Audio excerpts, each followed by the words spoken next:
Sige, kutkot pa. Kaya nagdadry ang labi mo eh. Ang satisfying kaya. Alam mo, kaya hindi ka pinapansin ng crush mo. Kasi nalaman ko kung ano yung pet peeve niya. Anong kinalaman ko sa pet peeve niya? Ako mismo, ganon. Grabe na nga yun, te. Gaga, pet peeve niya daw yung mga dry yung lips. Eme mo, pengi nga lip mask dyan.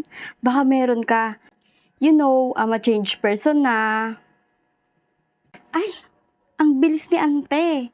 Dahil sobrang dry na niyan, ito yung gamitin mo. Itong Focal Your Care Plus Lip Mask. Alam mo ba? Ang ganda nito, te. Pwede mo tong gamitin pang prep ng lips mo, pang topper sa mga lipis mo kagaya nito, and night lip routine. Tama na yung daldal, te. Akin na nga yan. Effective ba to? Fairness, ang bango ah. Tanggal talaga yung mga dead skin ng lips mo dyan. Mare-repair talaga yung lips mo. At non-sticky pa.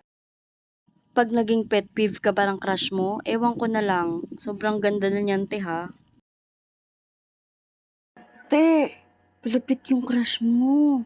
Palapit yung crush mo, te. Hi sis, kita ko kasi na same tayo ng gamit na lip mask. Ang ganda ng Focallure, no? Oo.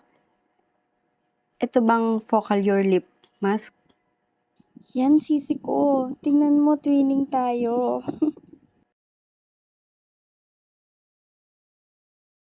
Akalain mo yun? Parehas pala kayo ng gusto ng crush mo. Ito yung dahilan kung bakit gusto ko mapansin niya. Ito rin pala yung magiging dahilan kung paano ko malalaman yung totoo. Oplan, hanapan ka ng bagong crush. Tara na! Ay.